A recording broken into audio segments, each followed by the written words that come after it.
누가복음 7장. 예수께서는 설교를 다 마치시고 가버나움으로 되돌아가셨다. 바로 그때 어떤 로마군 파견 대장이 매우 아끼는 종이 병으로 거우 죽게 되었다. 그 파견 대장이 예수께서 오셨다는 말을 듣고 존경을 받는 유대인 장로 몇 사람을 예수께 보내어 자기 종을 고쳐 주십사고 청하게 하였다. 그들은 예수께 간청하며 자기들과 같이 가서 그 사람을 도와달라고 하였다. 그들은 그 파견 대장이 훌륭한 사람이라는 것을 예수께 누누이 설명하였다. 선생님의 은혜를 받을 사람이 있다면 바로 그 사람입니다. 그는 유대인을 사랑할 뿐 아니라 우리를 위하여 회당도 지어 주었습니다.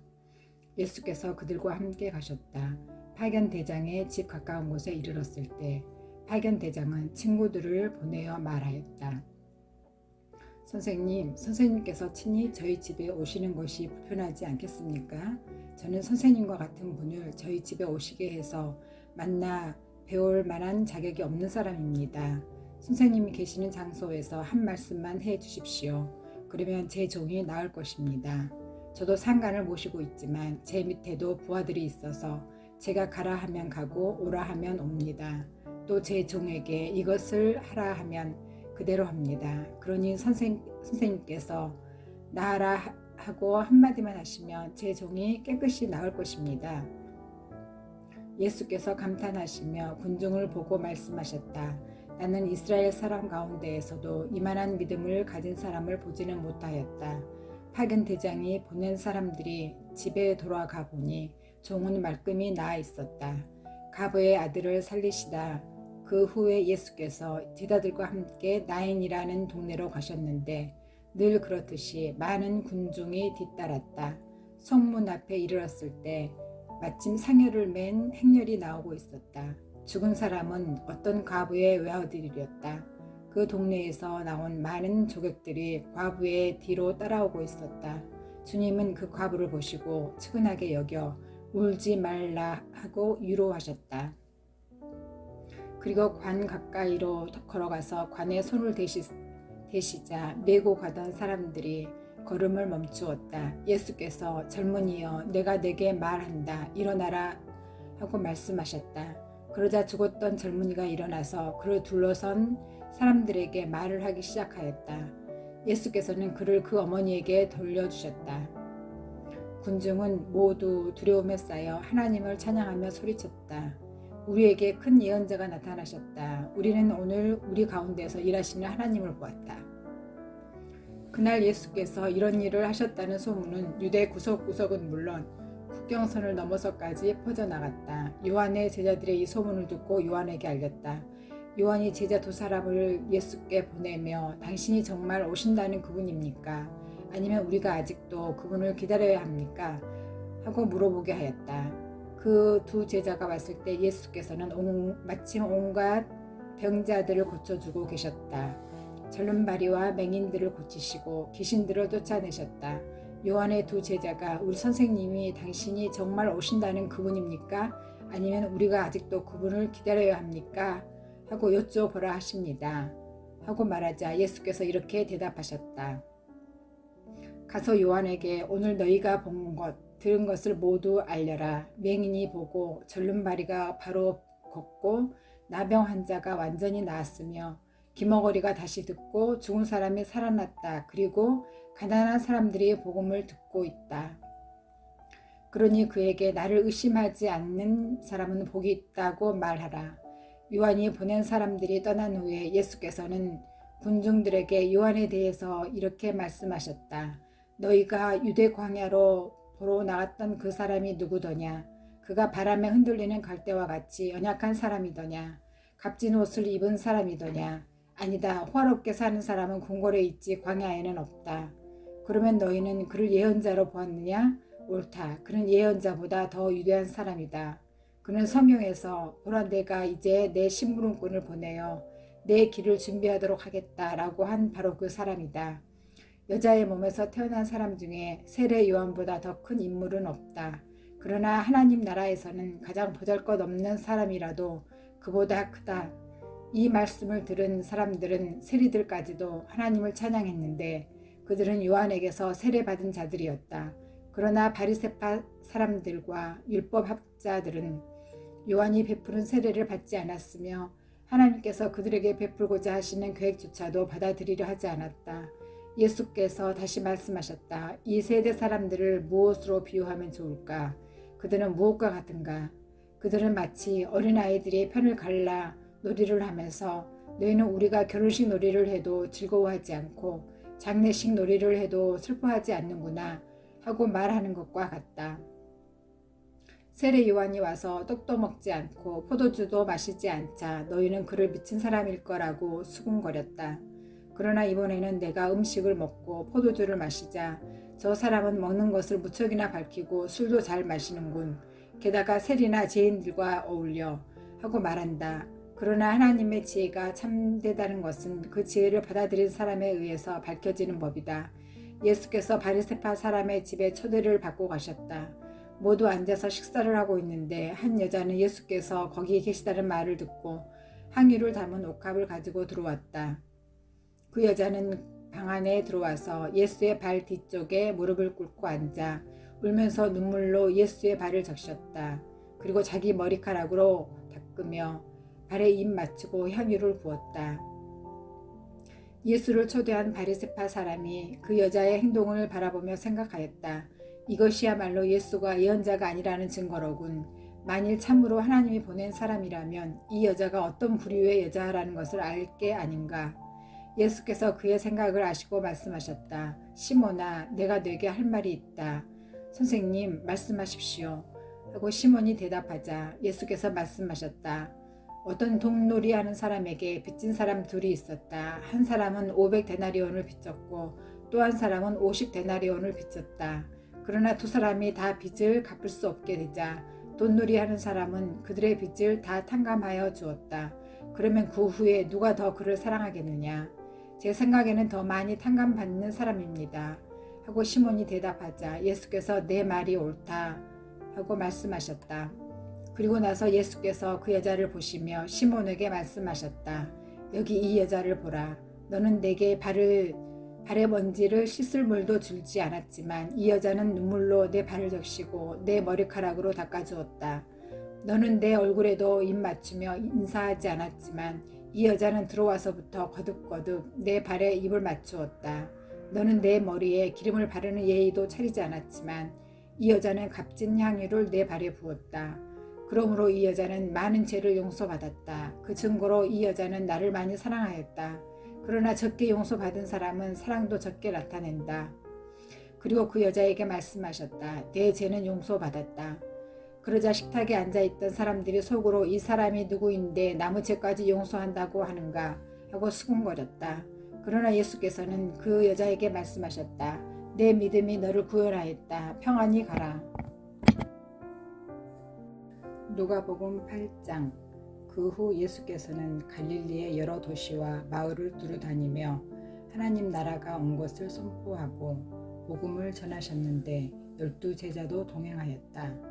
또 귀신들과 여러 가지 병에서 고침을 받은 여자들도 예수를 따랐는데 그들 중에는 7 귀신이 나간 막달라 여자 마리아와 헤롯 궁의 살림살이를 맡은 신하인 구사의 아내 요한나, 그 밖에는 수산나를 비롯한 여러 여자들이 있었다. 그들은 자기들의 재산을 바쳐 예수와 제자들을 섬기고 있었다. 많은 사람들이 여러 동네에서 모여들자 예수께서 비유를 들어 말씀하셨다. 한 농부가 그의 밭에 씨를 뿌렸다. 그런데 어떤 것은 길바닥에 떨어져서 발에 밟히기도 하고 새들이 쪼아먹기도 하였다. 어떤 것은 흙이 얕은 돌밭에 떨어져 싹은 났으나 물기가 없어 말라버렸다. 또 어떤 것은 가시덤불 속에 떨어졌는데 가시나무들이 함께 자라 곧 그 숨을 막아버렸다. 그러나 어떤 것은 좋은 땅에 떨어져서 자라나 100배의 열매를 맺었다. 이 비유를 들려주고 나서 예수께서는 누구든지 들을 귀가 있는 사람은 들으라 하고 말씀하셨다. 제자들이 이 비유의 뜻을 묻자 예수께서 말씀하셨다. 하나님께서 너희에게는 이 비유의 의미를 알 수 있도록 허락하셨다. 이 비유는 하나님 나라에 대해서 많은 것을 말하고 있다. 그러나 이 군중은 옛 예언자들이 예언한 대로 보아도 보지 못하고 들어도 깨닫지 못한다. 이 비유의 뜻은 이러하다. 씨는 인간에게 주시는 하나님의 말씀이다. 씨가 길바닥에 떨어졌다는 것은 말씀을 듣기는 하였으나 그 마음이 길바닥같이 굳어져 있어 곧 마귀가 와서 말씀을 빼앗아 가기 때문에 믿지도 못하고 구원받지도 못하는 사람들을 두고 하는 말이다. 씨가 돌밭에 떨어졌다는 것은 말씀은 기쁘게 듣지만 믿음이 뿌리를 받고 자라지 못하는 사람들을 두고 하는 말이다. 그들은 말씀이 옳다는 것을 알고 잠시 동안 믿기는 하지만 시험을 받을 때에 떨어져 나간다. 씨가 가시덤불 속에 떨어졌다는 것은 말씀을 듣기는 하였으나 생활에 대한 염려와 모아놓은 재물과 여러 가지 책임이나 세상 쾌락들에 휘말려 열매를 제대로 맺지 못한 사람들을 가리켜서 일으키는 말이다. 그러나 씨가 좋은 땅에 떨어졌다는 것은 정직하고 선한 마음으로 말씀을 듣고 그 말씀을 기쁨으로 지켜나갈 뿐 아니라 다른 사람에게도 전함으로써 열매를 맺는 사람들을 두고 하는 말이다. 등불을 켜서 빛이 보이지 않도록 덮어두는 사람이 있겠느냐? 그런 사람은 아무도 없다. 등불은 환하게 비추도록 높은 데 올려놓는다. 감추어져 드러나지 않을 것이란 아무것도 없다. 세상에 알려지지 않고 그냥 묻혀버릴 비밀이란 하나도 없다. 명심하여 들으라. 누구든지 가진 사람은 더 받게 될 것이고 가지지 못한 사람은 가졌다고 믿고 있는 것마저 빼앗길 것이다. 예수의 어머니와 동생들이 예수를 만나러 왔을 때였는데 군중 때문에 집안에서 가르치고 계시는 예수에게까지 들어갈 수가 없었다. 그래서 어떤 사람이 예수께 선생님의 어머니와 형제들이 선생님을 만나려고 밖에서 기다립니다 하고 전하였다. 예수께서는 이렇게 말씀하셨다. 하나님의 말씀을 듣고 그대로 복종하는 사람이 모두 내 어머니요 내 형제들이다. 하루는 예수께서 제자들과 함께 배에 올라 호수 건너편으로 가자 하고 말씀하셨다. 일행이 떠나 호수를 건너가는 동안 예수께서는 잠이 드셨다. 그런데 갑자기 바람이 일기 시작하더니 차차 폭풍으로 변하여 호수에 휘몰아쳤다. 배에 물이 차기 시작하여 매우 유태롭게 되자 제자들이 예수를 깨우며 선생님 선생님 우리가 곧 가라앉을 것 같습니다 라고 소리쳤다. 예수께서 폭풍을 향해 잠잠하라 고 말씀하시자 파도가 가라앉고 모든 것이 고요해졌다. 예수께서 말씀하셨다. 너희의 믿음이 어디 있느냐? 제자들은 두려움과 놀라움으로 가득 차서 이분이 누구시기에 바람과 바다까지도 복종하는가 하고 서로 말하였다. 일행은 갈릴리 호수 건너편에 있는 거라사 지방에 닿았다. 예수께서 배에 내리시자 그곳에 사는 어떤 사람과 마주치게 되었다. 그는 오랫동안 귀신이 들려 옷도 입지 않고 집도 없이 무덤 사이에 살고 있었다. 그는 예수를 보자 비명을 지르며 그 앞에 엎드려 지극히 높으신 하나님의 아들 예수여 저를 어떻게 하시렵니까? 제발 빕니다. 저를 괴롭히지 마십시오 하고 부르짖었다. 예수께서 이미 그 귀신에게 그 사람에게서 나오라고 명령하셨기 때문이었다. 귀신이 가끔 그를 사로잡기 때문에 쇠사슬과 쇠고랑으로 묶고 지켰으나 그 사람은 그것을 끊고 귀신에게 몰려 광야로 뛰어나가곤 하였다. 예수께서 내 이름이 무엇이냐 라고 물으시자 그는 군대입니다 하고 대답하였다. 수천의 귀신들이 그 사람에게 붙어 있었기 때문이었다. 귀신들은 자기들에게 무적행으로 들어가라는 명령만은 내리시지 말아달라고 계속 빌었다.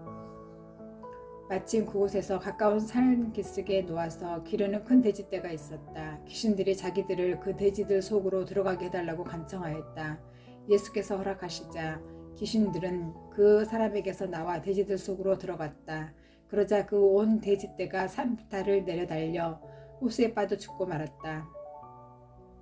돼지치던 사람들이 가까운 시내로 달려가서 돼지가 빠져 죽었다는 소식을 알렸다.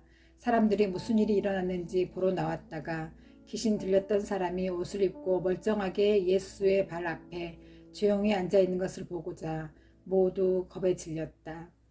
이 일을 처음부터 본 사람이 나서서 귀신 들렸던 사람이 어떻게 낫게 되었는가를 사람들에게 일러주었다. 그 사람들은 몹시 두려워하며 예수께 떠나달라고 간청하였다.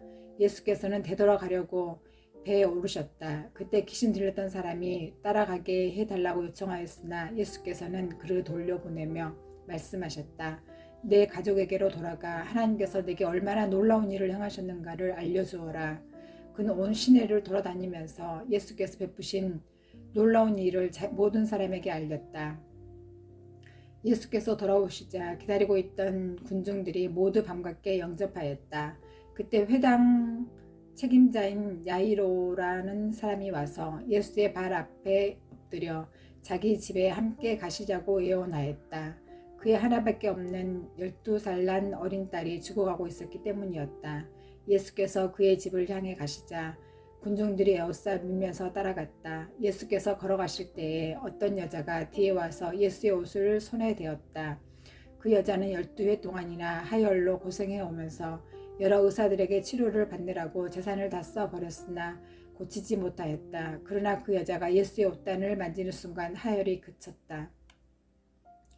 예수께서 누가 내 옷을 만졌느냐 하고 물으셨으나 아무도 자기라고 나서는 사람이 없었다. 그때 베드로가 말하였다. 선생님, 이렇게 많은 군중이 모두 선생님을 에워싸며 밀어대고 있지 않습니까? 예수께서 말씀하셨다. 아니다. 누가 내 옷을 손에 댄 것이 틀림없다. 내게서 능력이 나간 것을 내가 안다. 그 여자는 더 이상 숨길 수 없다는 것을 알고 떨면서 예수 앞에 엎드려 옷을 만진 이유와 병이 곧 나은 사실을 모든 사람 앞에서 말하였다. 예수께서 그 여자에게 말씀하셨다. 딸아, 내 믿음이 너를 낫게 하였다. 평안히 가라. 예수께서 아직 말씀하고 계실 때 회당장의 집에서 보낸 심부름꾼이 와서 회당장에게 따님이 죽었습니다. 이제 선생님을 더 괴롭히지 마십시오 하셨다. 예수께서 이 말을 듣고 야이로에게 말씀하셨다. 두려워하지 말고 믿기만 하라. 그러면 딸이 나을 것이다. 일행이 그 집에 도착하자 예수께서는 베드로와 요한과 야고보와 그 어린 딸의 부모 외에는 아무도 방 안에 들어오지 못하게 하셨다. 그리고 집안에서 아이 때문에 울고 있는 사람들에게 울지 말라. 이 아이는 죽은 것이 아니라 잠을 자고 있을 뿐이다 라고 말씀하셨다. 사람들은 아이가 죽었다는 것을 알기 때문에 모두 그 말씀을 듣고 비웃었다. 예수께서는 그 아이의 손을 잡고서 일어나라 아이야 라고 말씀하셨다. 바로 그 순간 아이의 생명이 되돌아와 아이가 곧 일어났다. 예수께서는 아이에게 먹을 것을 주라고 이르셨다. 아이의 부모는 매우 놀랐다. 예수께서는 아무에게도 이 일을 말하지 말라고 당부하셨다.